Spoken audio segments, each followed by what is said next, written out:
Hi everybody, this is Patty and welcome to my channel.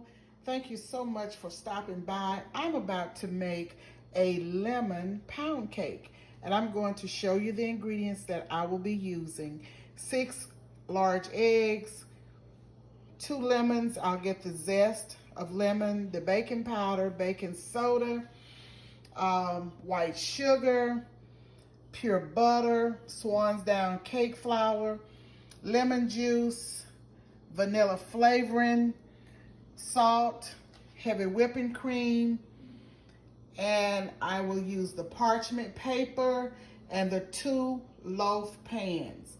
I'm going to make 2 loaves of lemon pound cake.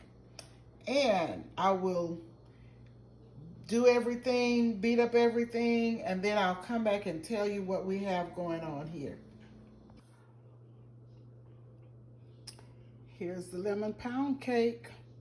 I've sliced it, and look at this. Let me take a bite and tell you what it tastes like. I like the end part of it. I'm gonna take a bite here. This is the end, this is the back of it. The end part, let me take it. So good. Lemon pound cake.